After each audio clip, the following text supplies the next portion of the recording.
two different types, which are now the marine biomes and the freshwater biomes. And an example of the marine biomes that we spoke about were the oceans. And within those oceans, we have the coral reefs, and another form is the estuaries. And they were known to have a very high concentration of salts. Whereas the fresh water biomes, we have the things like the lakes, the ponds, the rivers, the wetlands, and they contain a very low, or rather they did not contain any salts. Let me brush through to the benefits of the marine biomes. One of the benefits that we had was that they provide habitat for a very large number of plants and animals, where we find our fish, our sharks, our whales, our seaweeds, and a whole lot of things. Another benefit of it is that the evaporation of the sea water provides rain water for us. Now, when we experienced rain yesterday, and like in areas that are near the coastal region, like Kilifi, Mombasa, the rain that they receive comes from now the ocean. The threats faced in the marine biomes are things such as air pollution, water pollution, because now like factories and industries tend to set up near those areas because it's cheaper for them to offload their waste products. And now like that's why we'd have things like oil spills occurring. And also we have very dangerous things such as invasive species in those areas, like now things as the poisonous algae and countless other things that we'd find that are really not good for the ecological balance. In the freshwater biomes, like I said, we have the lakes, the ponds, the rivers. Our benefits of the freshwater biomes, we have things like it's crucial for consumption of water and sanitation, because that's where we majorly get the water that we drink on a day-to-day basis. The healthy fresh water and environment also help in agriculture, helps in watering our plants, helps in energy. Now, when we talk about geothermal pumps and hydrothermal areas, it helps in grain crops, manufacturing, you know, all the good stuff.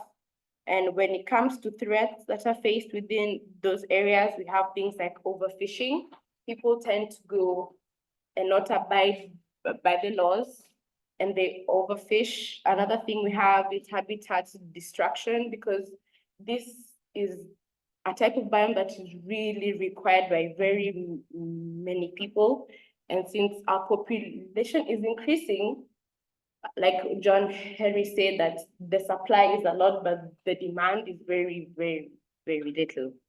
And another threat that is faced is pollution from agricultural runoffs, and then also in industrial discharge, which is almost the same thing as the marine biomes. One last thing I could talk about is new climate change. That's another thing that is a threat that is faced within the freshwater biome. That's basically self-explanatory. And concluding, I could say that both marine and freshwater biomes are critical for maintaining global biodiversity and providing essential ecosystem services such as water purification and oxygen. And yeah, that's basically it. Wow. Can we clap? Yeah. So those group works are not just group works. They are meant to allow us remember some of these things that we interact with. Okay? Yeah.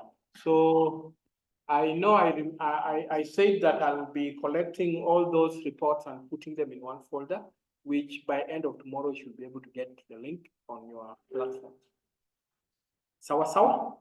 Yes. So she mentioned something to do with what these types of systems are. And there is a flyer that I need the person to pick there. Class rep will distribute. So marine ecosystems are majorly aquatic environments with high dissolved salt levels, and they include open oceans, deep seas, and also the coastal marine habitats. I remember I talked about mangroves. Mangroves only grow in that specific type of environment, and each with its own physical and biological characteristics. So benefits of marine ecosystems are very many.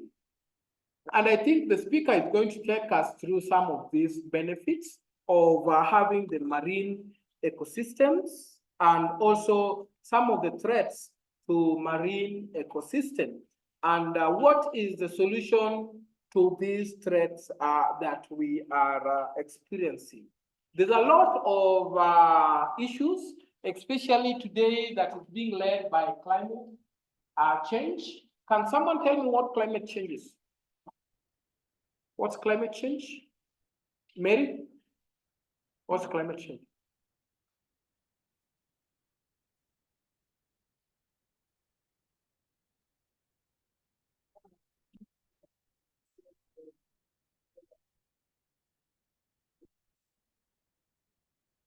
You can't define a word using a word.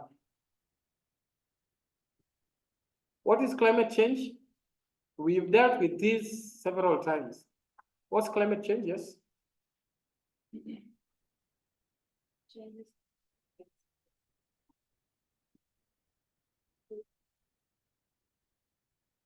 Okay. So climate change is any significant long-term change in variation on average weather conditions. Remember, we learned about different weather elements over region over several decades. Normally, it's averagely 30 years. So most of us have experienced what we call climate variability. And I think on Friday, you learned about what the difference between climate change is and climate variability. So causes of this climate change are, for example, greenhouse deforestation, industrial processes, and unsustainable utilization of agricultural practices. Distribute this other one also. Land use changes and sustainable management of waste, and also in energy production when such things are not considered. And this has led to rising of temperatures, extreme weather conditions, rising of sea levels. Yes, sir.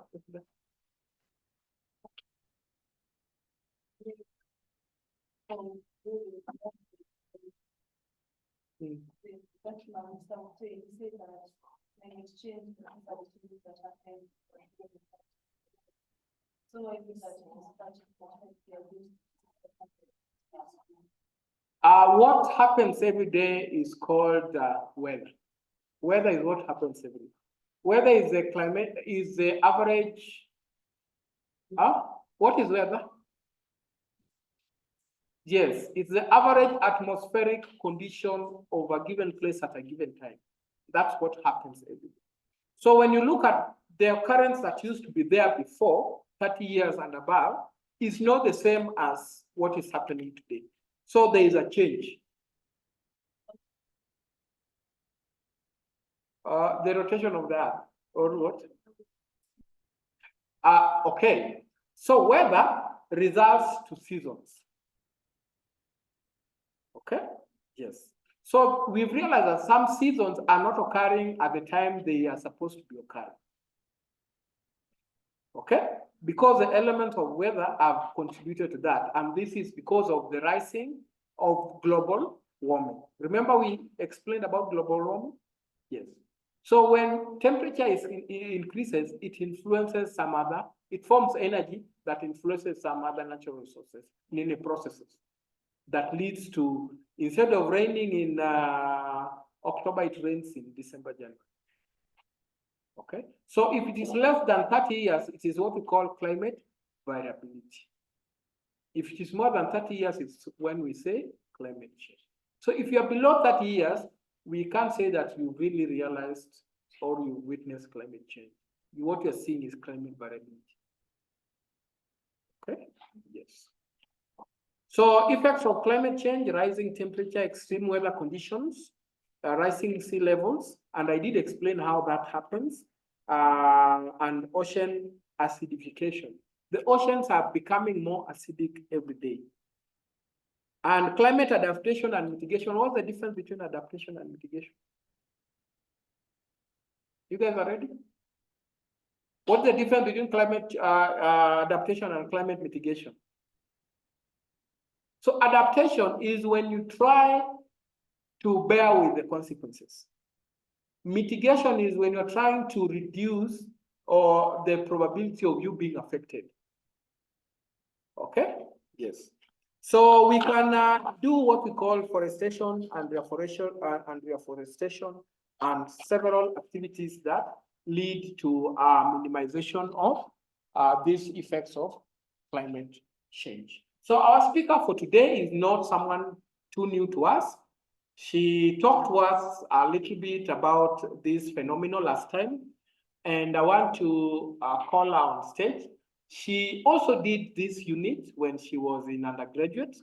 I think that is the time we had started the, or rather COVID had started. Or did you do environmental science during COVID before? Yeah, and I think you must have done it with a very big number of mass comm students. Okay, so the speaker is not only a graduate of African Nazarene University, she's also done a master's related to marine ecosystem. And I want to welcome her to come and tell us more about how can you make money, by the way, out of this marine ecosystem. Okay, yeah, business people. How can we really utilize sustainably these resources that are found within this specific environment? So the name of the speaker is Madam or Penny Moyo, Penelope Moyo. Penny comes from, are you from South Africa or Zimbabwe? She comes from Zimbabwe, yes. But Zimbabwe is found in South Africa, southern part of Africa. Yes. So Moyo is also volunteering with us at the department. So if in case you have any question concerning the topic she's going to speak about today, feel free to visit our office and also engage more with her. So Moyo, welcome to this specific session with our students. Remember, we are also streaming live on YouTube, African Nazarene University YouTube. So you can also follow this and get the recording later on. Asante.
Okay, you are free to go.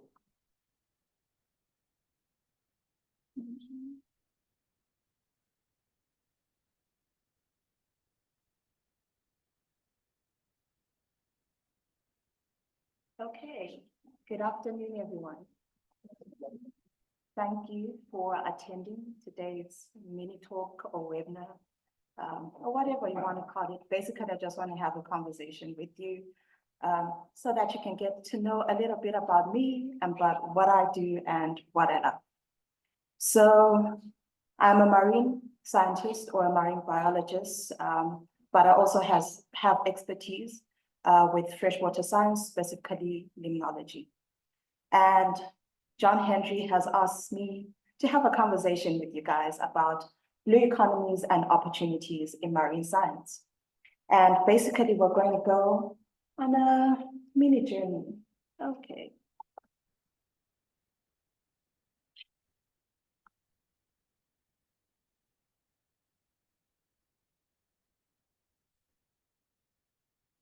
On a mini journey today, I'm going to try not to talk a lot, but at least for you to get an idea about blue economies and about marine ecosystems. So why am I passionate about marine science and everything to do about the ocean? Well, a year ago, I had the opportunity to conduct field work in Ecuador. And I came across this fella. Well, it's a lady, but we'll call it a fella for now. And I met Mila at a turtle conservation center. And she had just been rescued a couple of months ago. And I think the saddest thing about Mila is that she had lost her fin. So when we were talking to the conservationists about what happened, like what state did we find Mila, they told us that she was entangled in some fishing nets and some plastic and wire as well. And they tried their best to save her fin, but couldn't, so they had to amputate.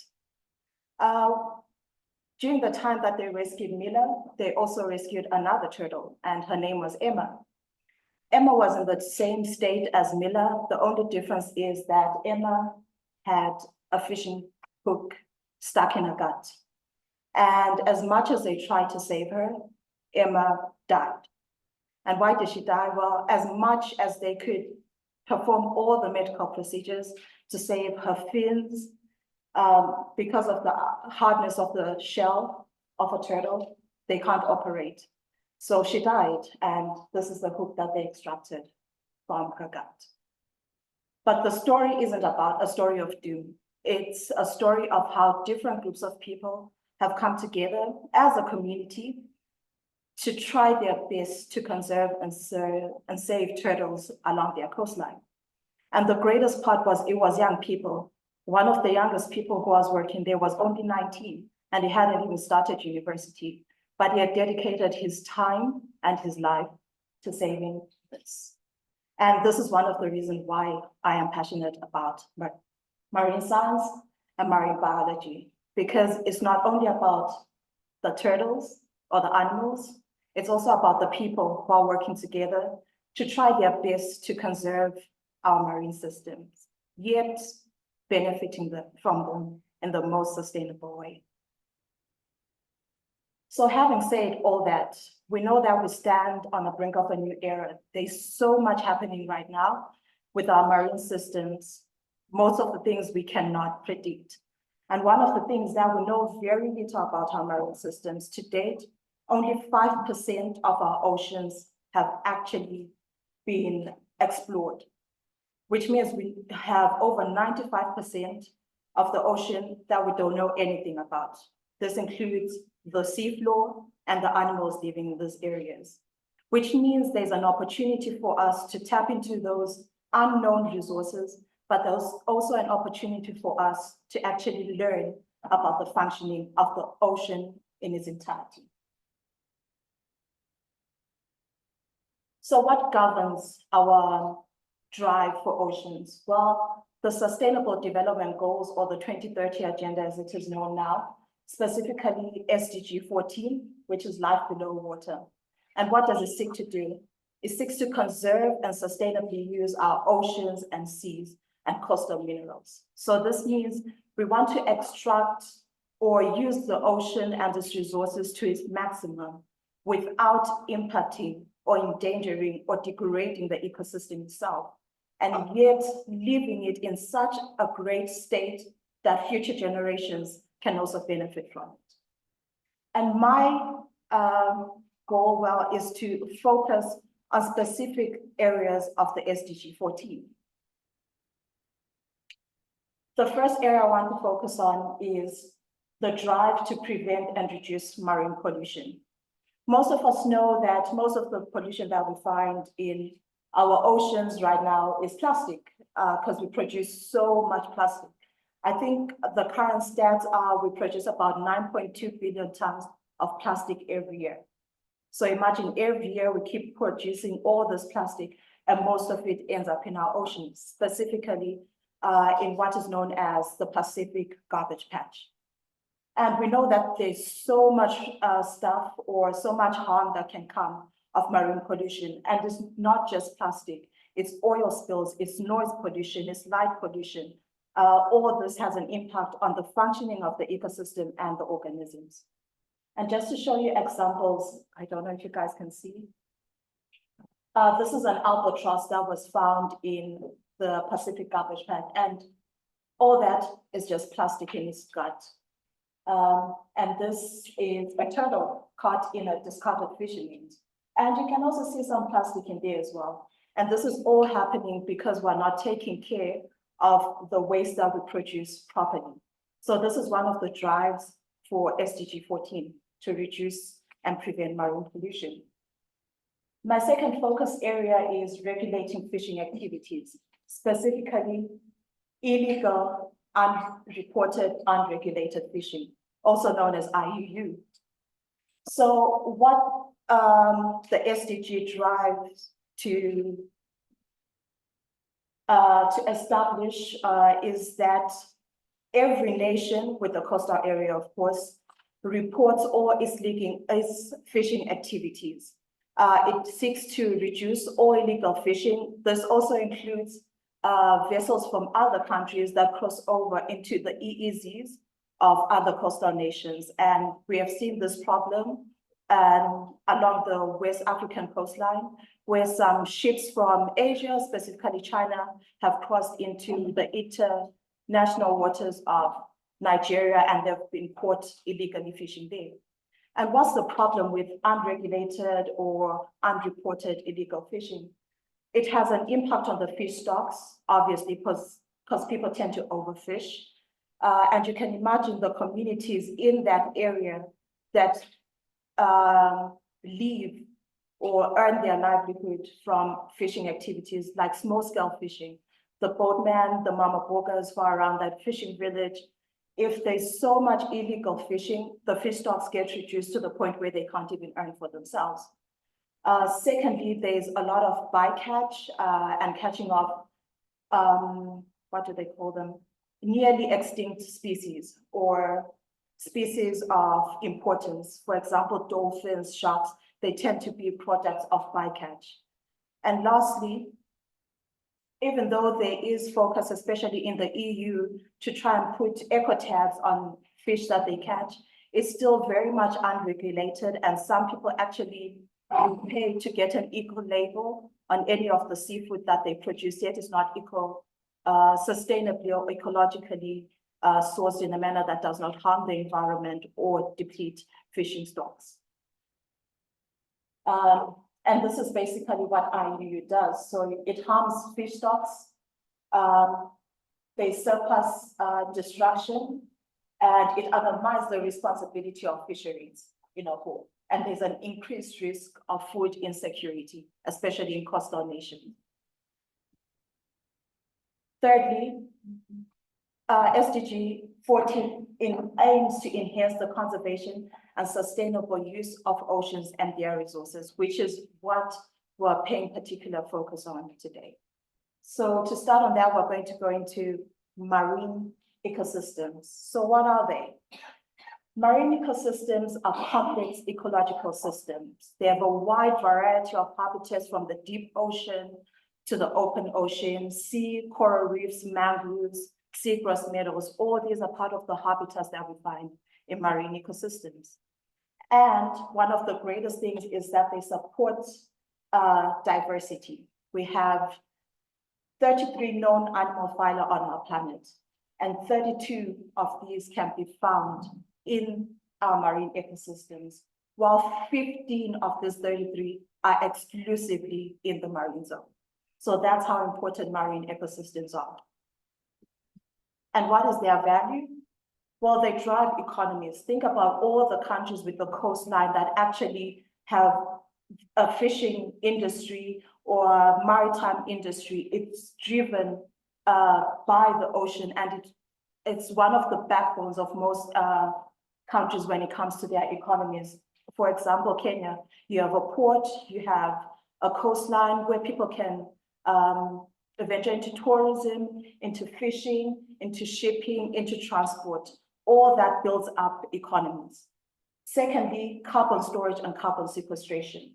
Approximately 83% of global carbon is cycled within the ocean alone. This tells you how important marine ecosystems are. If we lose them, then we lose that potential for carbon storage and carbon sequestration. Thirdly, the ocean filters pollutants and it protects the coastline. What do we mean when we say it filters pollutants? Some part of the marine system is what we call salt marshes or wetlands. And these tend to filter in toxins that may be coming into the water. So that's what we mean when we say it filters out pollutants, thereby reducing the amount of pollution in the ocean. And secondly, it protects coastlines, especially if you have seagrass meadows or mangrove forests. All this reduce the velocity of waves or storm surges that actually make impact with the coastline. The ocean, sorry, yeah.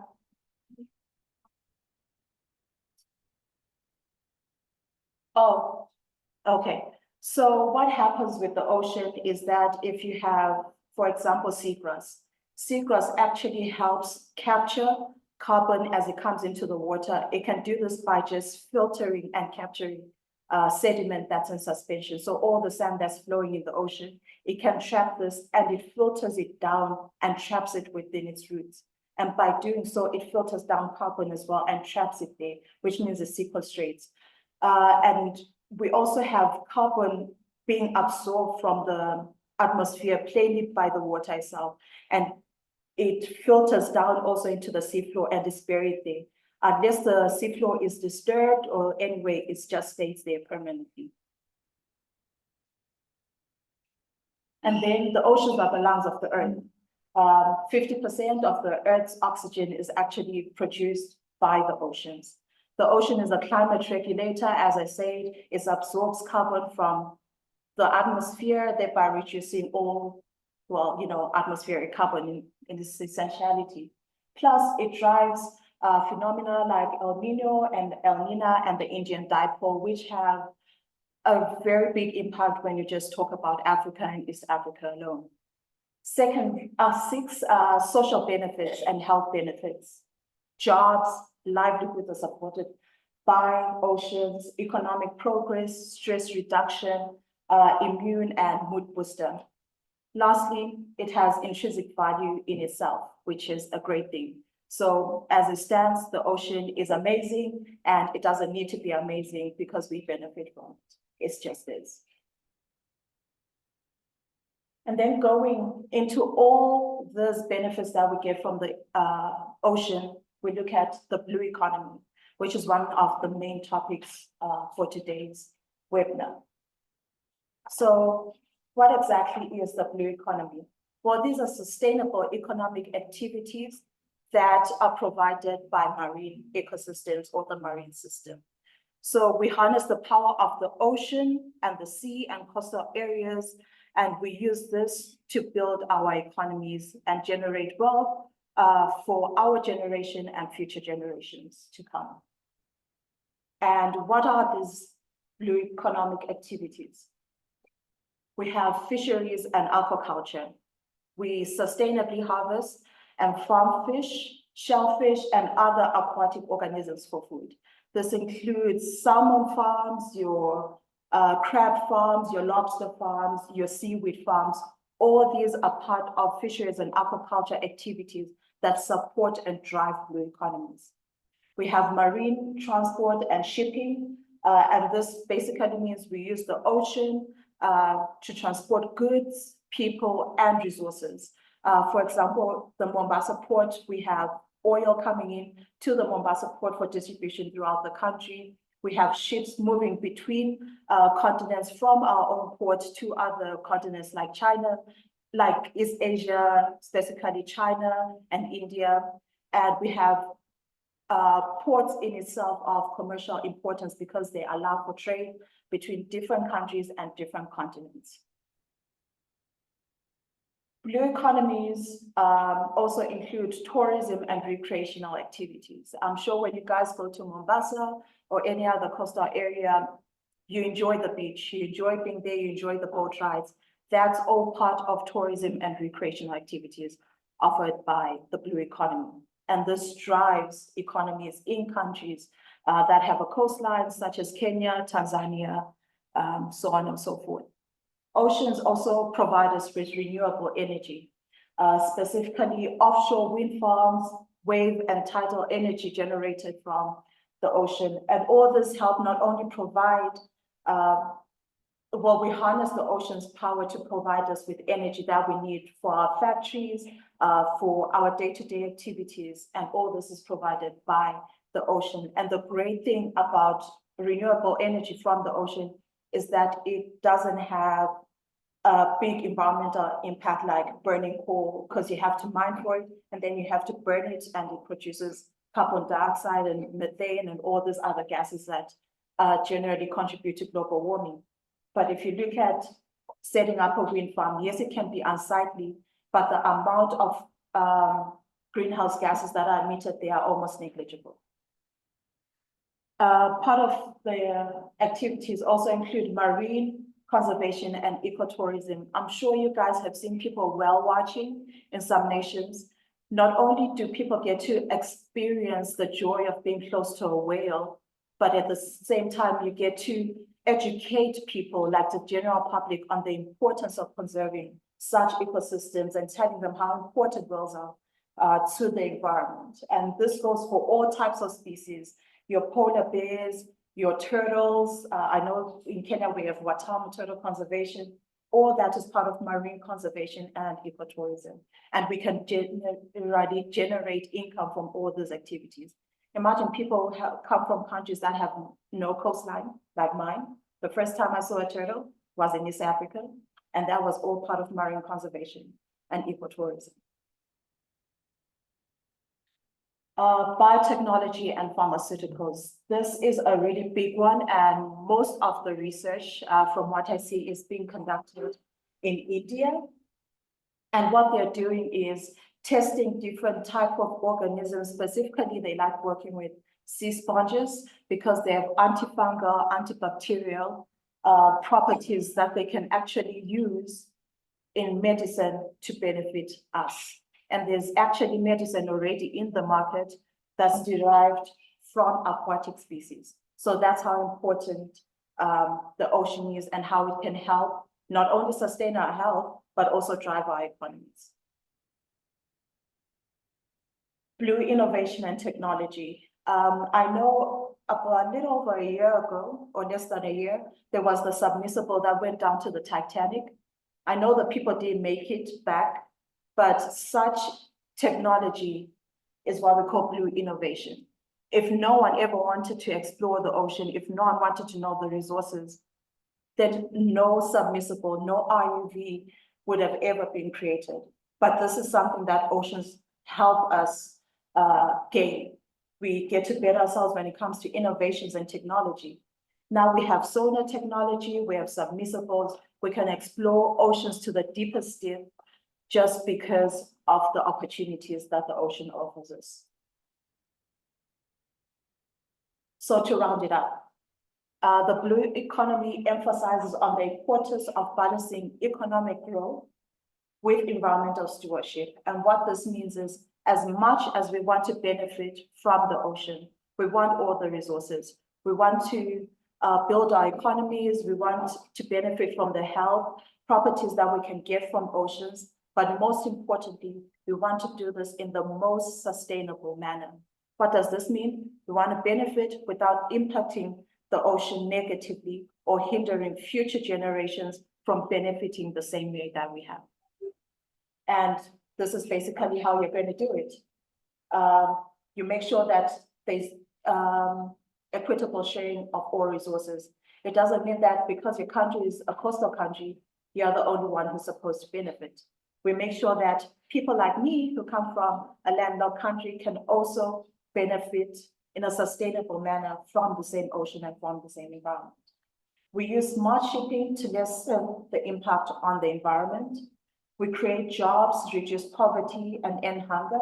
We conserve marine life and oceans. We protect coastal communities from the impacts of climate change. Those are just some of the bits. Yes. You mentioned we use smart shipping to lessen the impacts of the environment. Yes. How does this affect, let's say, when you're using smart shipping, it might be more expensive, right? Yes. So how does this become economical? Yet, yeah. Okay, so as much as it can be expensive, which it can be, the fact that we're no longer using coal ships is a big deal. Because imagine the money that you put into mining, the money that you put on putting the ship in the coal, and just the emissions that you have from a ship moving across oceans. That is outweighed by the expense of building smart ships alone. Plus, there are innovations right now to have unmanned ships, which some people might say some people will lose their jobs, which is true. But then you have a smart ship is going at a faster rate. There's less manpower that's needed to run it, which in a way is a good thing. But you also see the downside because of loss of employment. But when it comes to the fact that you don't have so much carbon emission coming from moving a ship from one coast to another, it's a huge benefit, despite the cost.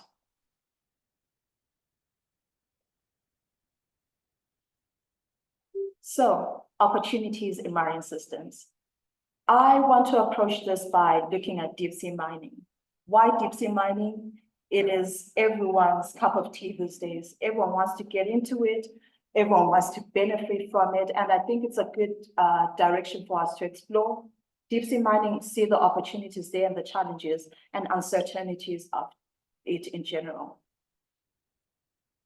So deep sea mining, this is generally the extraction of minerals on the seabed or within the seabed.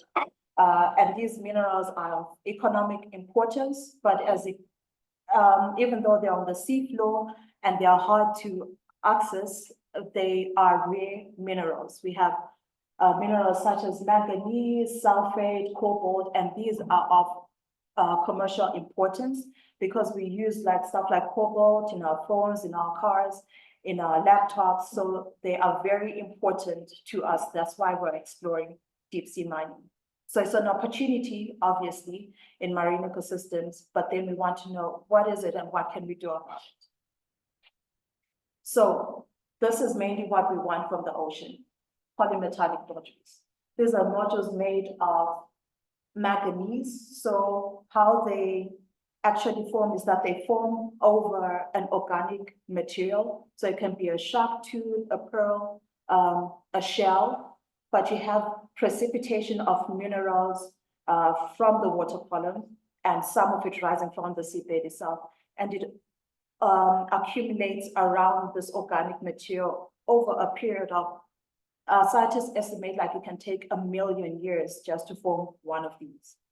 So it's a long, slow process, but these are of such importance to industry right now. So what opportunities do we have with deep sea mining? We have technological innovations. Because the seafloor where we find polymetallic nodules or polysulfate nodules is about 4,000 to 5,000 feet below sea level, below sea level. So with mining for those materials, we have the opportunity to develop technology, such as the extractor that was built in 1976, if I'm not wrong, to explore the area around the Peruvian basin for polymetallic nodules. We have economic job growth and job creation, because this is a new industry that has the potential to earn us so much money. We have economic growth because if you extract, you can actually use the nodules for so many products. Plus you have creation of jobs. No one has ever been down there, so we have people not only studying marine science so that they can go down there, but people who are starting to learn how to operate RVs or going into science just to communicate what's actually happening down there.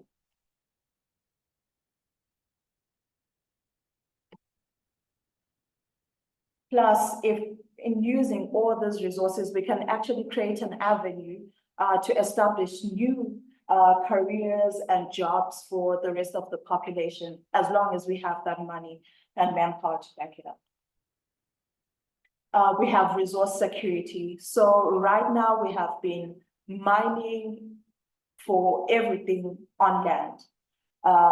And our resources on land are not finite. They're finite. It means at some point we will deplete them all. So the ocean gives us a new place to actually get all these resources that we can use. And what will this do? Well, it will reduce the financial burden to continue extracting depleting resources on the surface, but it will also reduce our dependence on all of the mineral resources that we have on land. There's scientific research and exploration. There are a couple of shipping vessels, mainly from Europe, like Ifrema or Derma, that actually carry out exploration of the seafloor for scientific research, just to find out what organisms are there, what systems are actually at play in these areas, and who doesn't want to explore the ocean. We already said only 5% of it is explored.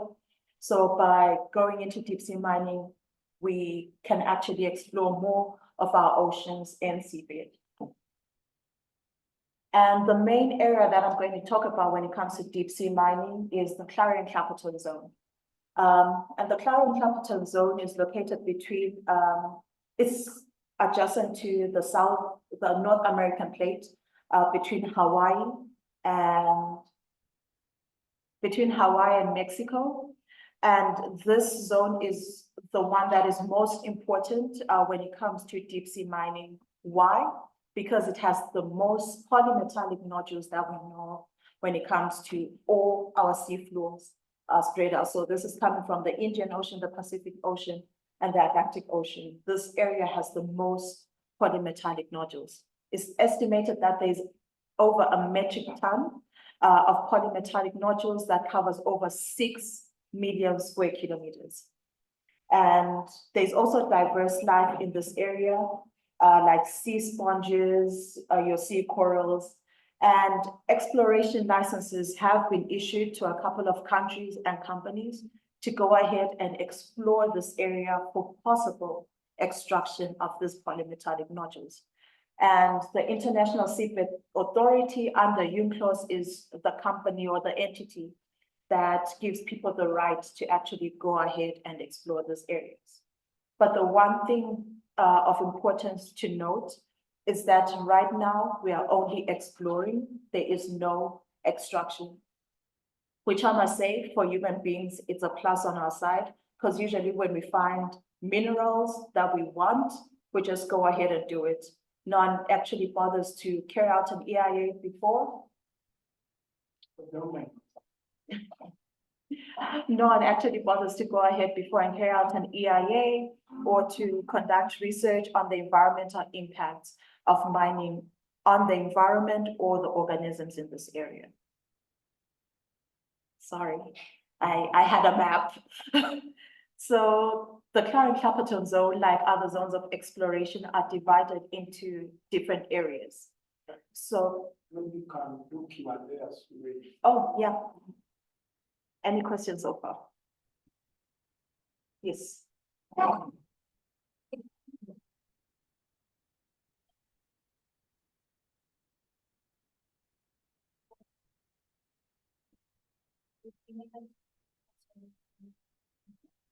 Oh, it's actually coming up, but I can let you know, I guess. So one of the negative effects of deep sea mining is there's a sediment plume that's formed. So the machine or the equipment that actually extracts the minerals from the seafloor is like a hoover. So you have this giant hoover that is sent to the seafloor, and it actually drags across the seafloor and sucks up the nodules, but it doesn't just suck up the nodules, it sucks out the sand as well. And it's taken up via a pipe to the ship, and then the water is brought back down into the ocean, but it's not, they don't let it out like at the seafloor again. It's like mid-ocean, maybe at around 1,500 to 2,000 feet. And it's not just water that's coming out, it's sand as well. So when this happens, you have a sediment plume, and this can actually reduce visibility. Think about it, it's already so dark here, but now you have more sand coming into a place that's not supposed to have sand. So it reduces visibility, which has an impact obviously on the natural photosynthetic or chemosynthetic cycles that happen at this depth. And it actually has an impact on the animals, especially those that filter feed or those that absorb nutrient from the water column itself. So that's one of the negative impacts of deep sea mining. Plus, because we actually don't know what lives down there at this point, whether it's in the soil itself or above the soil or on the polymetallic nodules itself, it means we are removing an ecosystem that we know nothing about yet.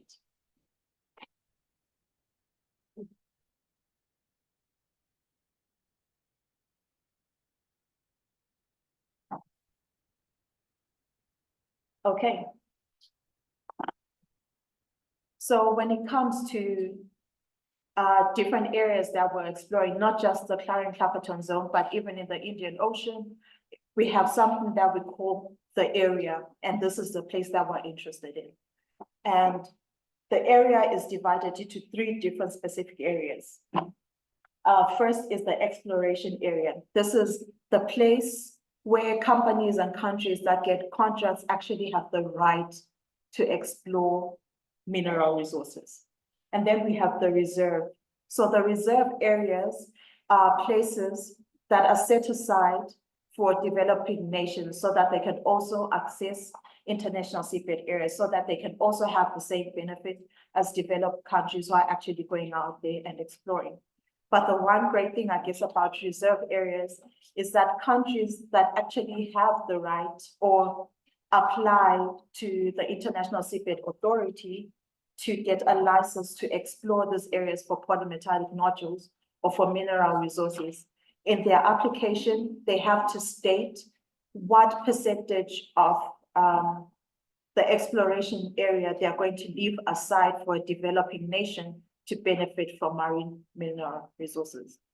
Lastly, we have areas of particular environmental interest. And these are areas within the place that we're generally exploring, but we set these areas aside to protect biodiversity, ecosystem structure, and function. And in the Clarion-Clapperton zone alone, we have 13 areas of environmental importance, and I'm going to show you this. So everything that you see in gray, those like this up to 13, these are areas of environmental importance. No one is allowed to mine, explore, or extract from these areas. And then the parts in yellow, those are your reserve areas. These are areas that are set aside for developing nations in the future if they have the means to go ahead and actually benefit from the international seabed. And then the rest of the colors, your blue, your purple, your red, your green, those are the countries and companies, those are areas that companies and countries that have been issued licenses, and this is where they are currently exploring. So you have different countries that are actually exploring these places. I can see that is not visible, but the UK, Belgium, China, Germany, America, if I'm not wrong, but you don't have to be a nation to actually go ahead and apply for a license. You can be a company. If there's a company in Kenya that has the money, you can get your shipping vessel out there and start exploring as well. Plus, countries can also come together, like you can have the East African community, COMESA or SADC all pulling together to apply for a license to explore the area as well. So the Clarence Capital Zone is in international waters. It's not part of anyone's EEZ. That's why it's governed by the International Seabed Authority. So it's in the middle of nowhere, and no one has the right to the minerals or the seabed itself. That's why licenses, people apply for a license, and if it's approved, you get a license to explore. And usually exploration is 10 years, and then your license expires and you can apply for another one. So I know most countries started applying for licenses in 2006 and it expired like in 2016. Apply for another, and the current batch, most of their licenses are expiring in 2025. But at the moment, it's still exploration, no extraction, just purely exploration. But there are countries that are trying to push for ICA to actually start issuing licenses to mine. And they've given them 2 years to actually start issuing license. And this one specific small island nation that's saying, we have these resources, it's within their EEZ, but still because it's the seabed and it belongs to no one, you can't just start extracting. And because they're a small country, they are asking like, can we speed up the process? Because we can benefit economically from these resources. But because we are more environmentally aware now, we want to take time to actually understand the system there, understand the consequences of extraction before we start extracting. And your question, challenges and uncertainties. So firstly is the environmental impacts. There's habitat destruction of the ecosystem itself, and there's a lot of biodiversity, especially sessile species that actually use the polymetallic nodules as a habitat. And there are unknown ecosystem dynamics. As I said, most of this area hasn't been explored fully. So the seabed itself hasn't been mapped. You don't know what ecosystem is there. You don't know the biodiversity there or the diversity of the organisms at those depths. That's one of the challenges. Regulatory governance. And this means there are gaps in national and international laws, which make it hard to monitor and enforce international standards for the extraction of these minerals. So that's a challenge in itself. So how do you actually monitor how someone is using or extracting or exploring for these minerals when there's no actual law in place? There's no international law right now or national laws that actually answer to this question. There's socioeconomic consideration. As much as we have said that all the companies and licenses and companies and countries who have been issued licenses have to set aside reserve areas, how much are small nations or developing nations actually going to benefit from the international seabed? How much of the financial benefits will they acquire as small island nations? The area might be reserved, but how long will it take a nation like Zimbabwe to actually get a shipping vessel, go out there in the Clarence Capital Zone, get the equipment to get to the seabed and start exploring the area? And then you have international cooperation and equity. Because this is international waters, as I said, no one owns it.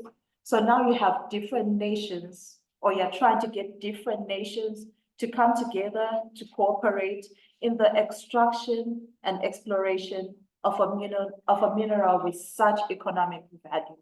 How sure are we that everyone is going to get a fair cut from the resources generated?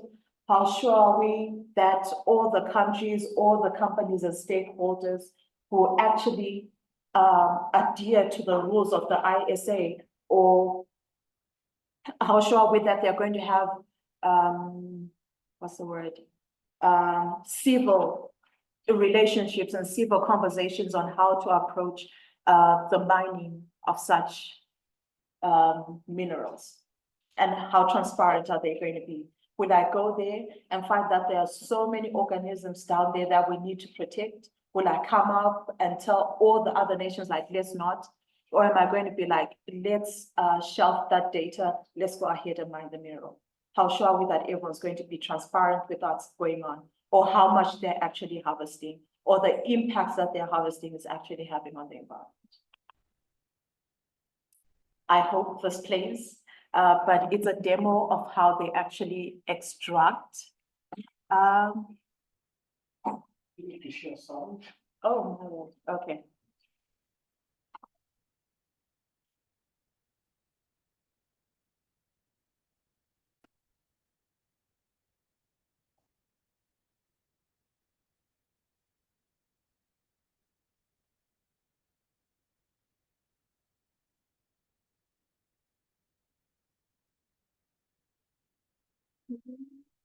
It's not sharing.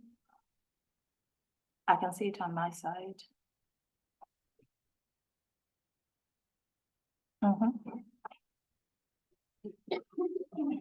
And we're back in third quarter planning. Adams is quarterbacking this project, and she is looking pretty tired, Jill. She's stuck, Bill, and that deadline is looming. Looms for us all, Jill. Wait a minute.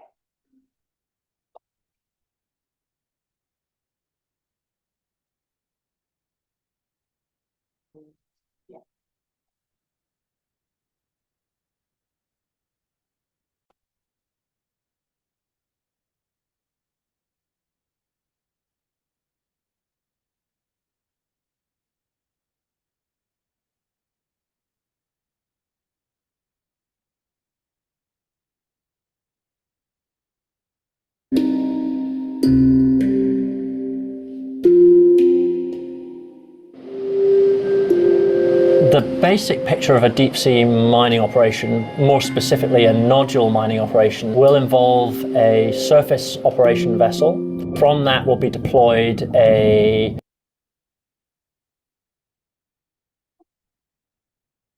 collector vehicle that will be down at 4,000 meters, and it will be tethered to the surface operation vessel.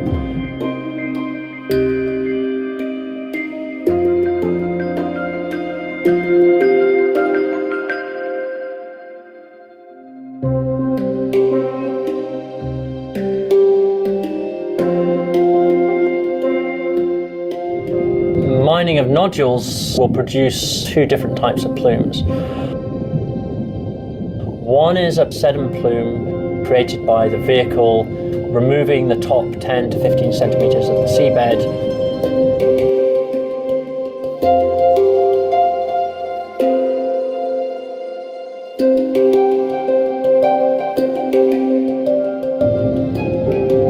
We call that a collector plume. It will drive around and pick up the nodules.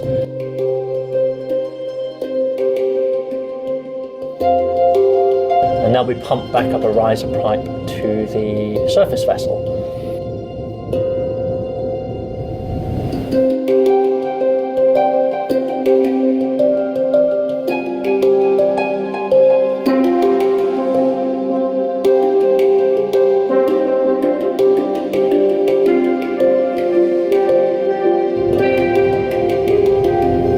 And the second type of plume is a discharge plume, which is unwanted sediment that is brought up to the surface vessel. It is unwanted, unneeded, and so would be returned to the ocean. The question is whether that's returned as a plume in the mid-water column or back down in the deep ocean.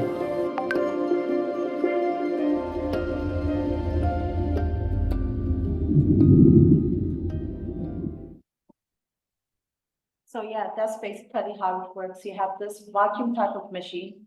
And the latest one that we have is, I think if I'm not wrong, it's called Container 2.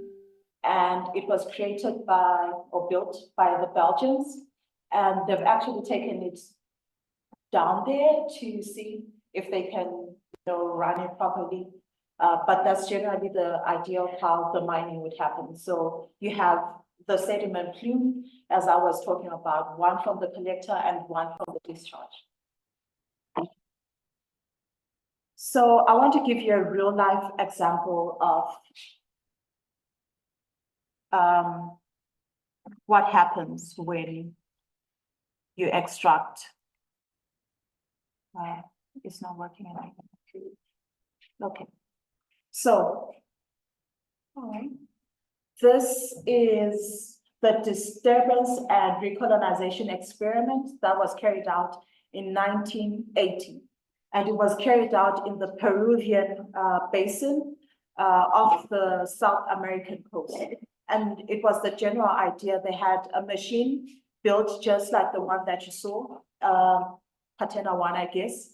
And they sent it down and they weren't extracting, but they wanted to see the effect that the machine would actually have on the biodiversity and organisms on the seafloor.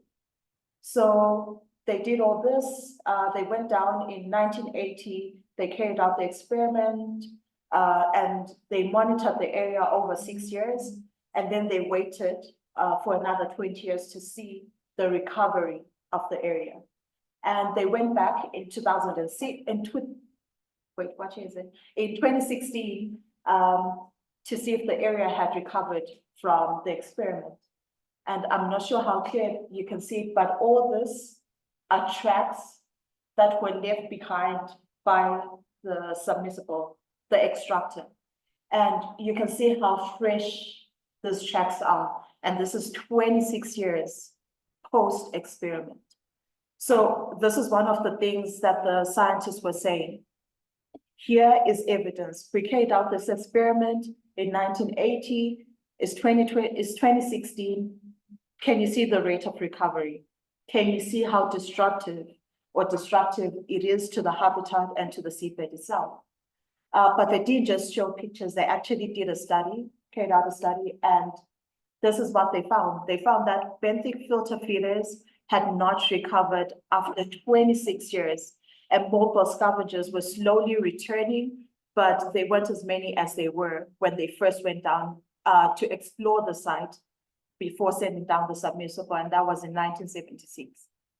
And community composition was different, pre-disturbance and post-disturbance. So the species and the organisms that they observed before the experiment had totally changed to what they found, which is a big thing because now you have a regime shift in the ecosystem and you don't know what type of effect that will have on the food web.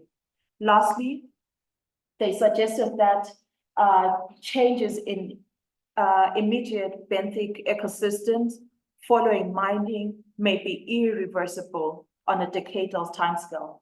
So as you saw, this is 26 years, so that's 2.5 decades. But there's still no change. It still hasn't recovered. So the hypothesis is that on a decadal timescale, the effects of mining are probably not reversible.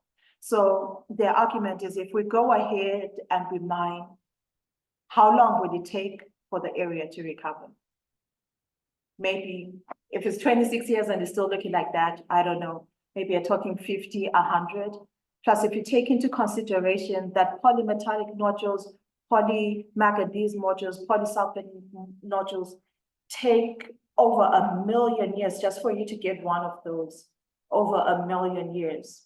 Even if the area recovers after 50 years, you still have to wait another 1 million years to get another polymetallic nodule.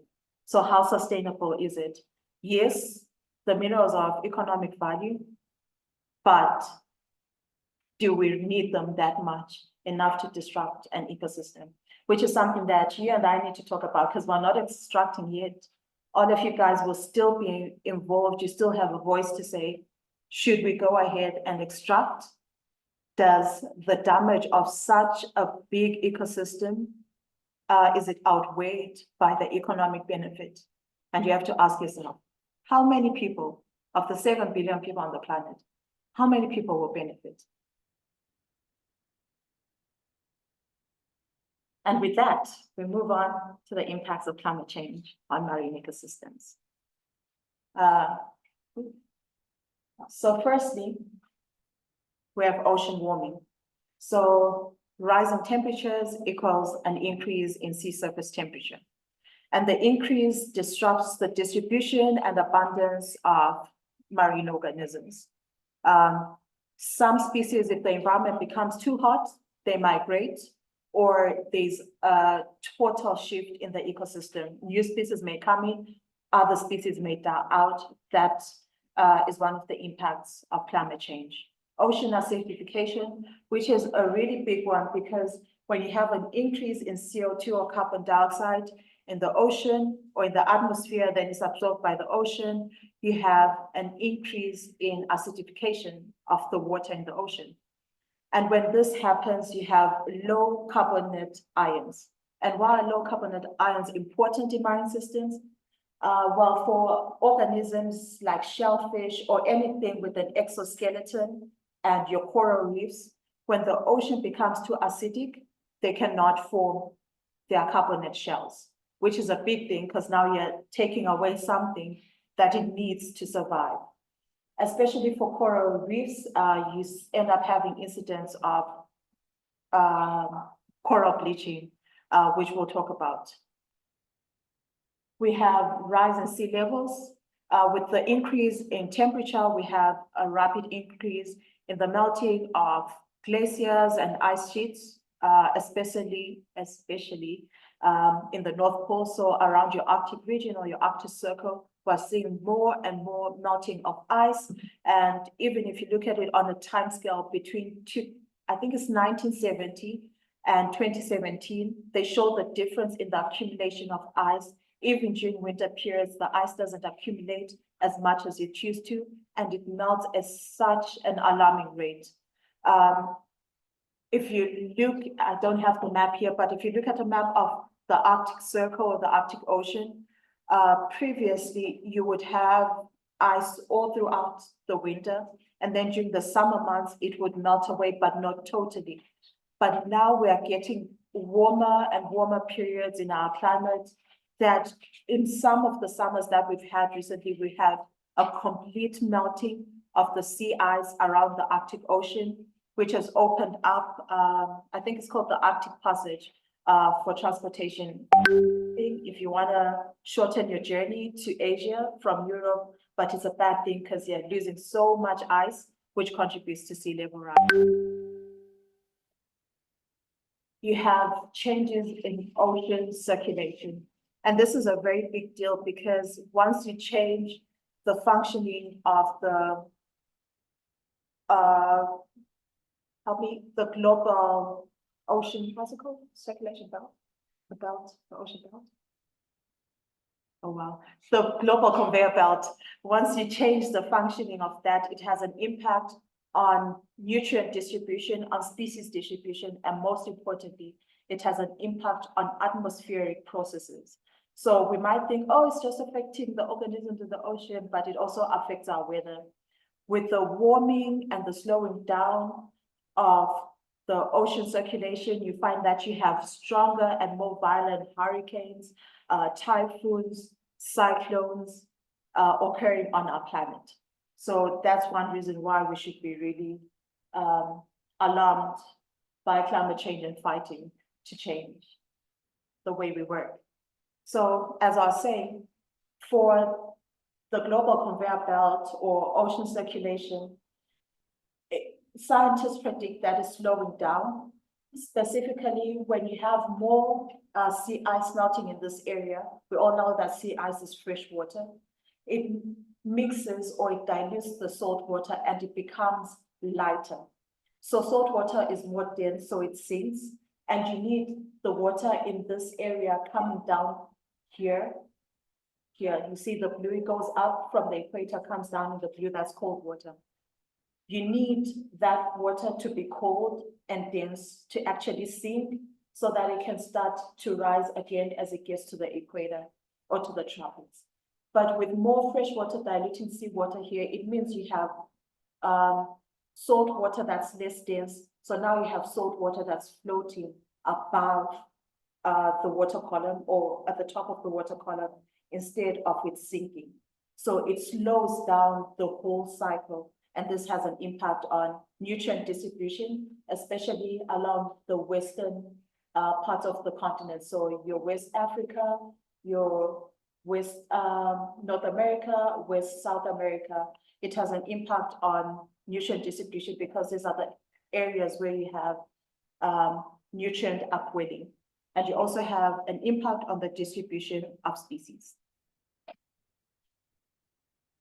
Loss of coral reefs due to coral bleaching and mortality is increased because of sea surface temperature rise. And you have stuff like ocean acidification and other stressors that all contribute to this. And this is a picture that was taken at the Great Barrier Reef. This is what the area looked like in general. Very vibrant, lots of color, beautiful. After a bleaching incident, just white corals everywhere. So what does this mean? If you can see here, you have so many fish and other organisms around the coral reefs. It's because coral reefs are a habitat and they are habitat for commercially important species. But once you lose all that, once a coral bleaches, it's no longer the habitat that fish need or other aquatic organisms need to thrive and survive. And as bad as coral bleaching is, which is what we have here, we have coral death. So if a coral fails to like here, this was in 2021, still the Great Barrier Reef in Australia, an incident of bleaching, but it failed to recover. And 2 months ago, in February, the coral was dead. And this is as a result of sea surface warming, of acidification of ocean waters, and other environmental stresses. Can be overfishing in the area. It can also just have an impact on the coral itself. So once a coral dies, it will never recover. You lose a habitat, you lose species that used to thrive in those areas, and you lose the beauty of the ocean in itself. I'm sure you've seen pictures of the Great Barrier Reef, beautiful areas, historical areas, and like heritage landmarks, and it all just dies. It's something I feel like is very sad because you actually see it happening before your eyes. Like, imagine if this was like 2015, 2021, 2024, it's dead. There's a shift in species distribution. As I said, with the warming of waters, sometimes you have tropical species that start moving towards the poles, and this is what happened with copperpods. A specific type of copperpod, which is common along the equator, so tropical. When our ocean started warming, the copperpod started moving northwards towards the poles, because now it has a greater room for expansion. The water is getting warmer, it means it has a wider habitat. And you might think this is great, but species of copperpod that actually need a colder climate or colder waters to survive were actually being outcompeted for resources, but were being caused to go extinct in themselves, because now their environment is warmer than they need, so they can't reproduce and they can't thrive. The nutrients that they need or the organisms that they themselves survive on are also scarce, and now they have to compete with this tropical copperpod, which is stronger and is used to a warm climate and to warm waters. It impacts fisheries and aquaculture. As I said, it affects habitats such as coral reefs, your seagrass, meadows. All these areas are important for juvenile fish or as a habitat for fish during early stages. So once you lose those areas, you also inevitably have a reduction in fish stocks, and it also affects their distribution. So climate change poses significant challenges and impacts to marine ecosystems and the services that they offer. So with ongoing climate change, the more devastating impacts that we're going to see on marine ecosystems. That's why it's important for us to start addressing climate change issues now, when we can actually still nearly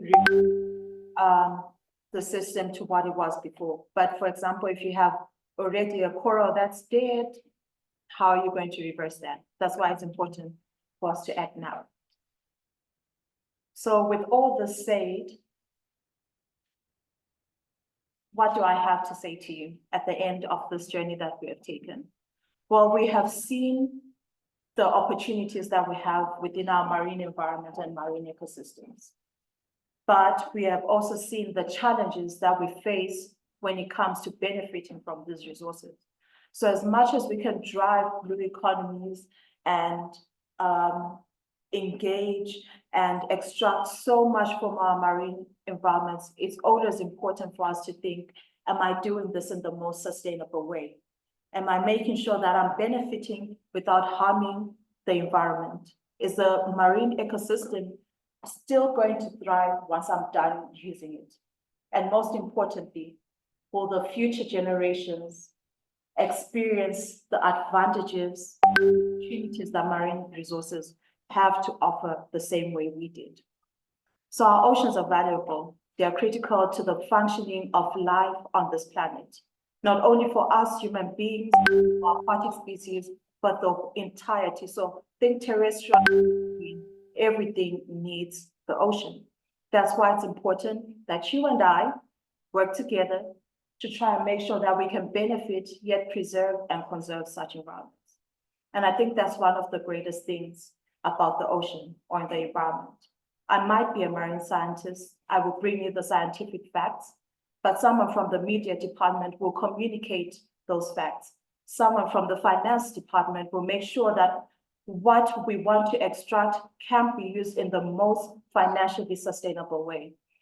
Someone who just wants to thrive in the terrestrial environment can actually use the same resources for future opportunities. A teacher can go ahead and teach the next generation about the importance of such ecosystems. The lawyers, they'll draft policies and laws to advise on the use of such minerals. So it's not just up to me, the scientists. It's up to you and you. If we all work together, I'm sure we can make a difference. And most importantly, benefit immensely from these environments.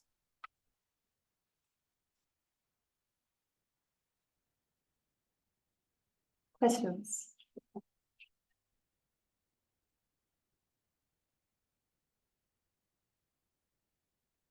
Yes. Yes, I am. Pleasure to meet you too. Any questions? Anything you can ask? Yes.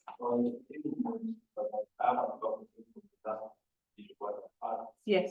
Is there a possibility that we can have positive impacts of climate change on the same marine? That's a good question. Yes and no. If you think about the expansion of habitats due to like ocean for tropical species, you must say, oh, it's a wider environment. More species, they're going to thrive. But then there's the downside of what species is actually losing a habitat.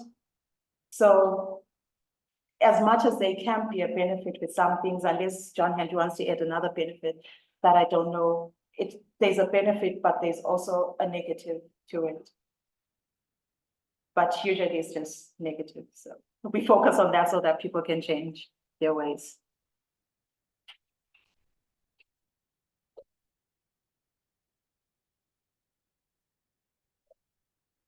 Yes. So in terms of solutions for anthropogenic emissions, like apart from let's say stopping the company from producing media, when we are doing carbon capture and management, then we get approval to ensure that we just capture in the long run, because most of these companies are actually mentioned that we store. They are not going to literally store in the building. There are ways in which you can ensure we do the carbon capture, because I know we should do it, but carbon long, and maybe the ocean, for example, the impact of the so there are carbon capture mechanisms that can be effective, sustainable, to ensure that we just capture the carbon environment. Yes, well, I will speak on something that I know and I've practically seen being done. It's actually restoring ocean habitats, specifically restoring seagrass meadows, because seagrass meadows themselves can capture and sequestrate carbon. So once you either prevent or conserve a meadow and make sure that it's not being degraded, it will keep capturing and sequestrating carbon into the sediment or into the seabed.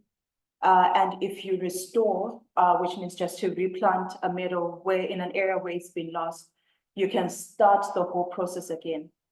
The unfortunate thing, which is something that I practically did because it was my thesis, we're trying to see if we could actually reintroduce some of the seagrass or aquatic organisms or aquatic plants into such environments so that they could capture more carbon. Well, that's one of the benefits. The unfortunate thing is the environment usually would have changed drastically from the time when the plant just used to exist naturally there.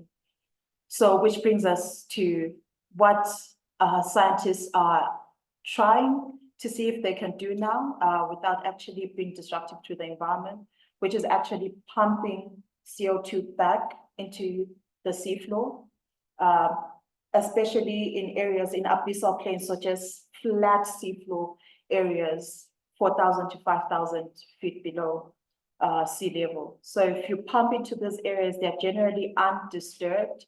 So it can just be contained down there and it won't escape back up because of stuff like atmospheric pressure. But there's also a downside. How sure are you that this will actually be effective? Or how sure are you that it won't harm the environment?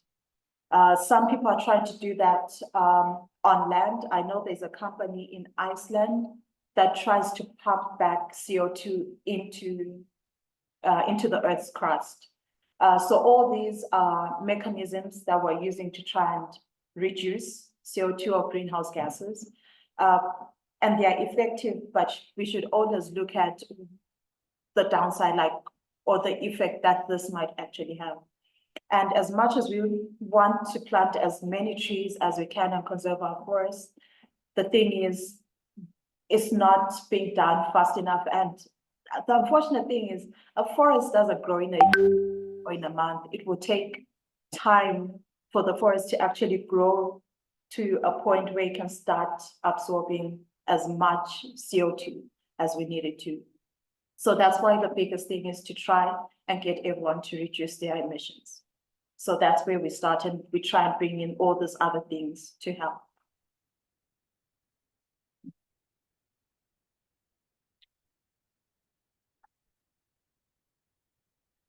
Are there policies or international regulations that have contributed to this, to the positive and the negative, and what are some of these that are currently guys are working on?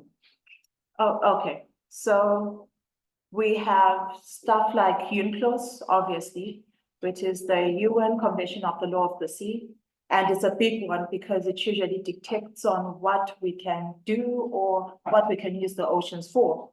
But obviously you need to be a signatory to actually be binded by some of those laws and regulations. But a big one, like I said, is the International Seabed Authority. So no one is just allowed to do anything in international waters. There are actually penalties for stuff like that. And I know not every country has signed up to the EISA. I think there are only 162 nations so far that have signed up to be governed by the International Seabed Authority.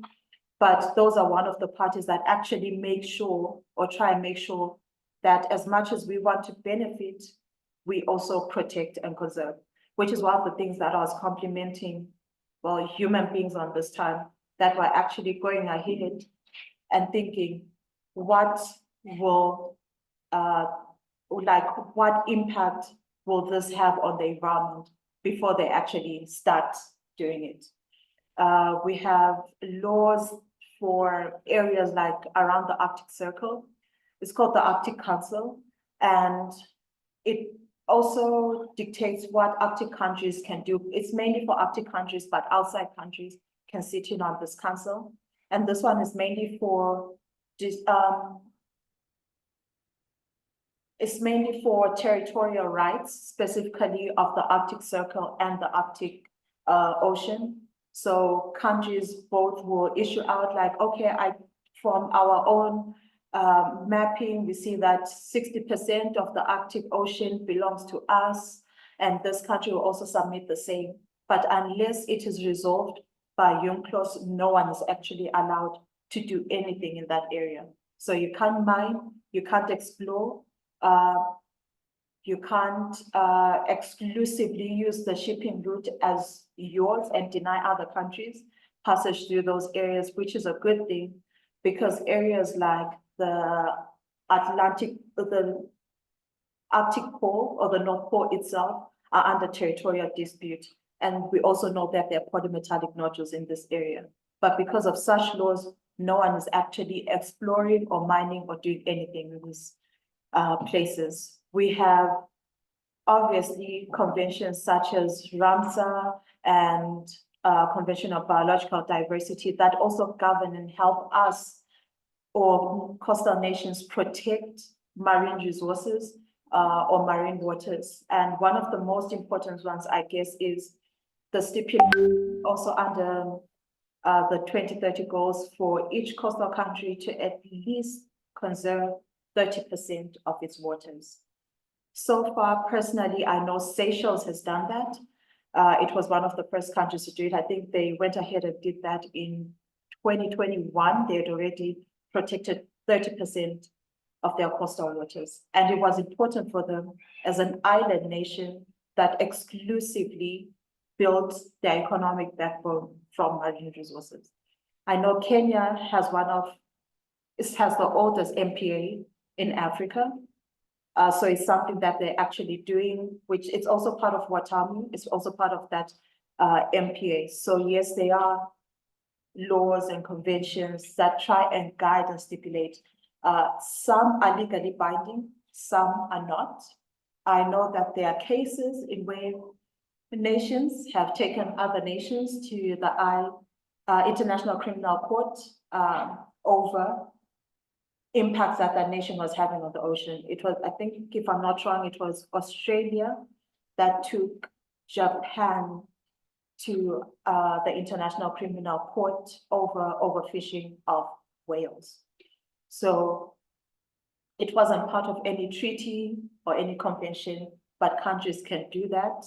If there is evidence, of course, you can submit it to ICC and they will work on the case. But there are also NGOs and entities and conservation groups that are definitely going out there to make sure that even though we want to benefit, we are not harming, we're preserving, we're conserving. And one such company is, and even a couple of years ago, when Patena 2 was being launched in the Clarion-Clapperton zone, a Greenpeace vessel was actually on site watching and monitoring the whole operation. So it's such groups and such conventions that actually help try and govern what is happening. Any other? None?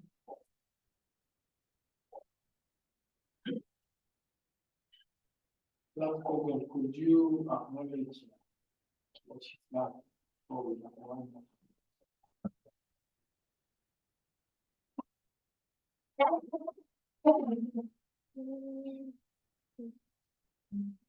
like first thing, we want to come this. It's not working.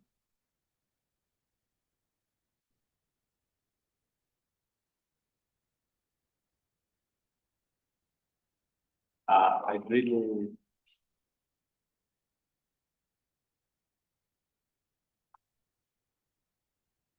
I'd first like to appreciate all of you for coming to this webinar. It's really appreciated. It's really appreciated for you to take your time to come and listen about the marine ecosystems and blue economy. We've learned a lot. And okay, I did have a question. Yeah. When you mentioned that there are areas there are areas where you can, it's reserved, where you can mine, and areas where you can't touch. So in those areas, specifically, how do they come up? Because I saw yellow areas, blue areas, yellow areas, blue areas. What specifically are on those blue areas where you can't touch? Oh, okay. Can I go back to this?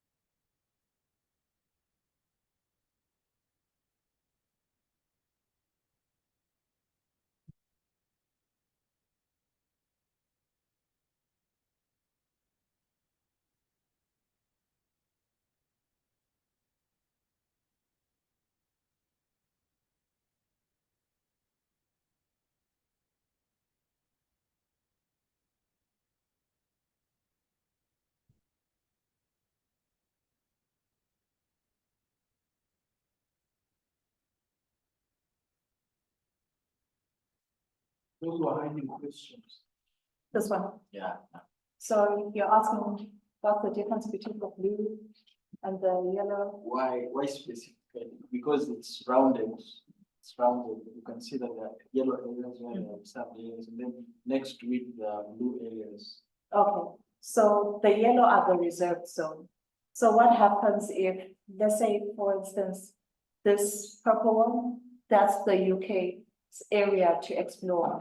When the UK applies to ISI, to the International Seabed Authority for a license to explore, in that contract, they have to reserve part of the area that they've been given as a reserve area. So that's the yellow. That's why you're seeing different colors next to the yellow. So a country, like the purples are countries, all the other greens, the blues, those are countries. So this is a country and that's the reserve area. That's part of the contract for developing. So that's why it looks, you see a lot of yellow. Those are reserve areas attached to whatever company or country. Mhm.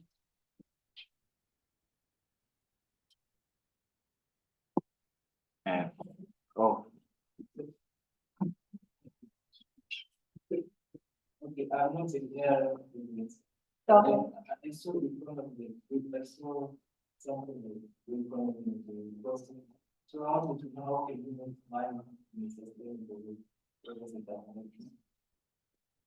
What made them? Yes. That's why I started laughing. Okay.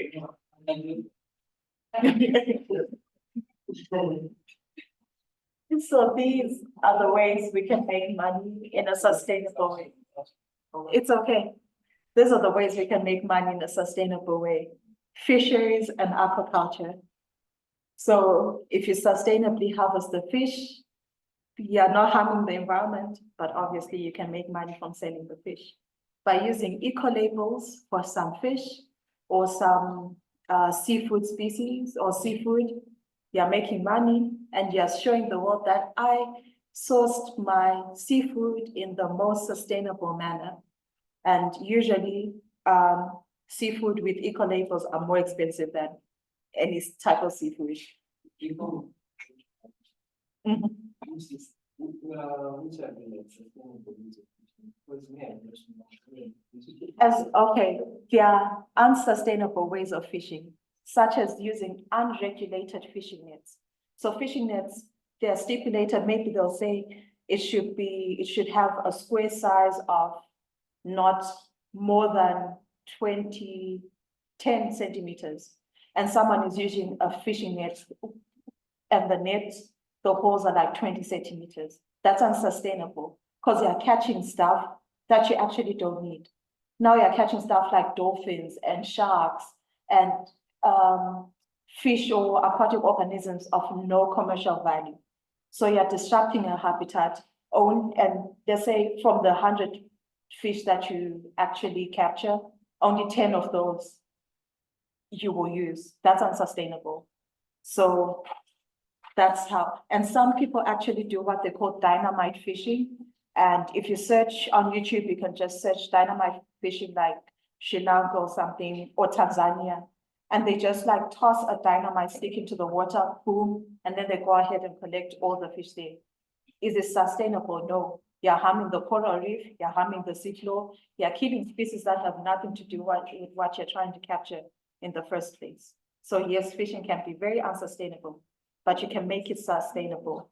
You can follow regulations, you can fish in areas where you're allowed to fish, and stay away from no fishing zones or from MPAs. You can make sure that your shipping vessel is up to standards, so no oil leaks, no transportation of invasive species. You can make sure that you actually treat your workers fairly as well. That's also part of sustainable fishing. So. Could I also add something from my experience?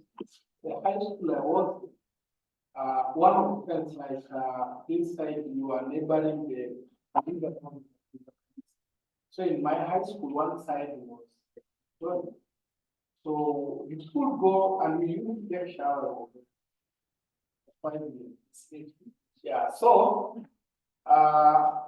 sometimes we could go to the lake and find fish floating because people have used chemicals and have killed the young fish. I think I told you this story in class one time. And this is unsustainable because we are killing fish that we are not intending to do because already actually we're reaching the food trying to get. And sometimes we even fish fingerlings. So you're even killing the young ones that have fed you 2 months from that time. And they are less value when they are that young to you. Yeah. So we could use industrial chemicals. We can also use apps that produce chemicals that kill this specific marine life. And that is not limited to fish. We have a lot of life forms that we have seen the corals and such that may be affected by those kinds of fish.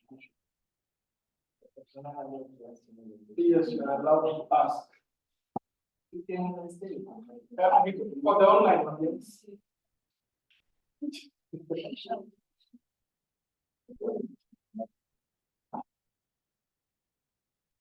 So, I have another question. Mhm. In terms of environmental data, you give information to sites. So I think, do you have the ways you can suggest that we have the case residents? Because we have the fishing nets we need to use to be. Okay. I understand what you're saying. We don't keep the information to ourselves. The information is accessible to the public. I can say that fortunate thing with scientists is it's not always the easiest information to understand. It's usually in scientific jargon or what. That's why science communication is important because it takes the science and it breaks it down into a manner where the public can relate to it. So yes, the information is out there. Maybe it's not out there in the form where the public can actually use it.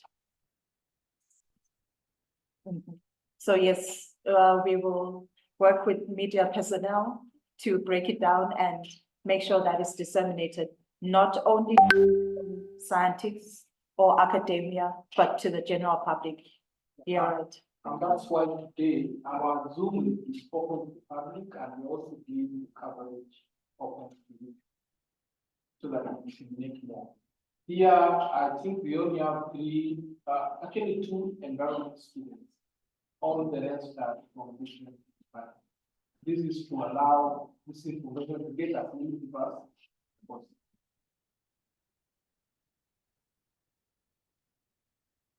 Any more questions? Going once, twice? Hello.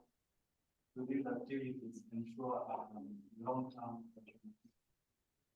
Some of them, yes, that's why they are the ones that we're mainly targeting or driving, when it comes to blue economies.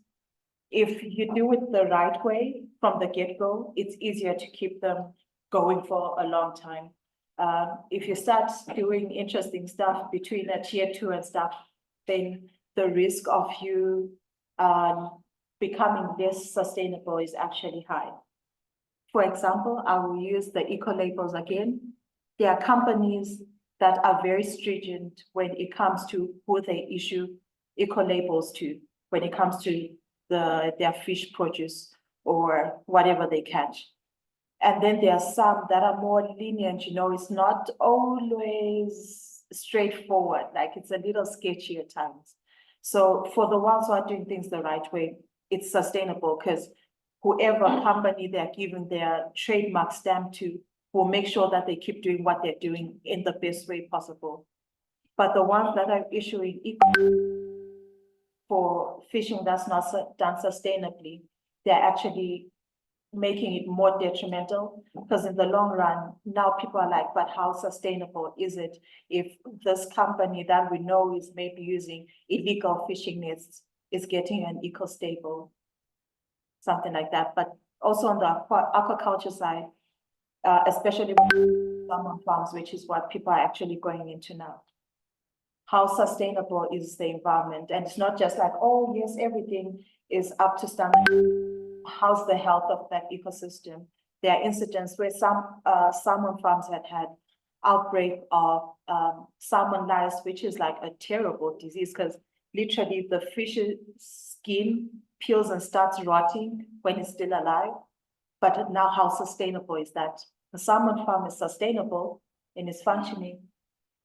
But when you have neglect of the system, is it sustainable?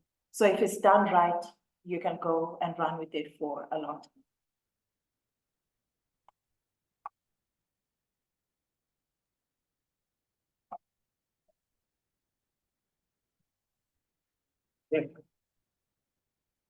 Thank you again for all the questions and for making your time to come to this webinar. So I'd like to extend my sincere gratitude to the speaker for shedding light on this blue economy and creating awareness, since not many people even say that he feels like this information is not disclosed. So I'd like to say thank you so much for making your time here. Thank you for talking to us. I believe everyone, when he gets out here, they will know something, but not live with nothing. I would say again, thank you so much. You're welcome anytime you want to speak about it. We'll be there. And also to the media team, thank you so much for taking the coverage of this event. And also to Mr. John Henry, thank you for bringing us here. And to all of you, thank you so much. Yeah, thank you again. Okay, thank you so much. I think she even touched part of what we had talked about, some of the math, multilateral agreements. She talked about Convention on Biological Diversity, that is CBD. She talked about Ramsar. I remember we talked about wetlands, and I did mention Ramsar is the treaty that helps protect the wetlands. Wetlands are the sites where water drains to, okay? So you need to make sure that you are aware of all that. Then today information is, you can access the information if you want the information, okay? Like, for example, I could be talking to you, but you select the words to digest. Okay? So don't say that the information is not related to you. It is you who selects. Okay? It is verified that you don't take 100% of what you hear. Okay? Yeah, so it is up to you. And I am glad that Kenyan and most governments are now embracing citizen science. Okay? Remember when sometimes you are called to submit some things of research to the government? That's called citizen science. I think on Sunday, some of you went to the park to do game count. That is to make you be involved in part of the processes in environmental protection. So that is called citizen science. Okay? Part of why we are in a university setup is you learn about this. So when you go 2 weeks or 3 weeks from today, you go to your home in Mozambique, you can educate your village. When you go back to Kakamega, when you go back to Machakos, you're able to enlighten people about kind of nets they should not be using in a river. Okay? Or else you'll be taking all turtles away and they have a function in the system. So for our online audience and those who may be following up this later on, put your concerns in the YouTube comment section and also in the other platforms that are available so that we can be addressing. Let's keep the conversation going on. We are airing on our African Nazarene University main YouTube channel. Go share the information because you are the only one who could reach the people we could not reach today. So, comrades. Yes, so with that said and done, I want to end this section. I am seeing, wow, sorry. Yeah, there's someone in the chat. Nelson says that, have you ever come across, sorry for this, I had not seen it. Have you ever come across any research or initiatives on coral reef restoration? Can any be done to restore or to reestablish coral reefs? And do you think carbon credits can be applicable to marine flora restoration projects such as seagrass? For your information, I want to help answer part of this last question. Before we started this, I mentioned mangroves to be having quite a big capability to absorb more carbon. Live part of the marine ecosystem. Okay, so yes, carbon credits and carbon trading has been done before, and Kenya actually is trying to expand its mangrove forest cover so that it benefits more from the carbon trade. You want to add on that? Yeah, so I'll speak on seagrass because that's one of my expertise. It's a big carbon store, can sequestrate. Are there countries at the moment that are doing carbon credit for seagrass? I am not entirely sure. I've mainly studied these in a temperate region, and none of those countries were actually doing that. But is there potential like mangroves? Yes. What most countries are doing now is trying to restore the meadows they have because they see the significance of these ecosystems more and more now. Not just because it's a carbon store, but because it's a habitat for juvenile species of commercial importance. Plus, it's a food source for manatees, dongles, and turtles. And then when it comes to any research or initiations on coral reef restoration, no, I haven't seen any yet, but that's because I haven't paid particular attention to their restoration. I'm sure there are people out there who are trying to see if they can work on maybe introducing outreach to the systems again to try and restore them, or they're running like lab experiments to see if there are possible ways of restoring coral reefs. Yeah, that is what happened. Okay, and we are about, I think, less than 10 minutes from our official ending time. That was 6:30. Thank you so much, Penny, for the opportunity. and sharing the information. So yes, we have come to the end of our session today. I want to allow one of our students to say a word of prayer. And then for the class, we do some housekeeping, even as others log out of the system, okay? With the physical audience, there are some refreshments for you immediately after this.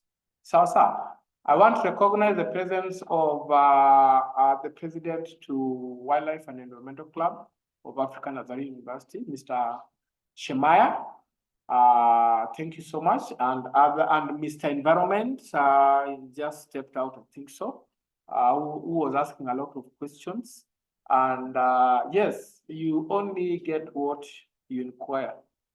Thank you so much and welcome. And say a word of prayer. Good evening. Let us pray. Father, in the mighty name of Jesus, we come before you this evening. We want to thank you and honor you for giving us an opportunity to gather here and learn. How I pray that as we go out there, you give us the wisdom and the knowledge to implement whatever we learn. For those who have been able to facilitate and share their knowledge with us, we ask you to bless them and also expand their wisdom, Jehovah God, so that they are going to be able to even impact more lives. And as we go from here, we ask you to protect us. And when you do so, glory and honor shall be back unto you. And it is in the mighty name of Jesus that we do pray and give thanks. Amen. Thank you so much. So feel free to leave the meet for those who are joining on Zoom till we meet again. If you are a student, please stand on by so that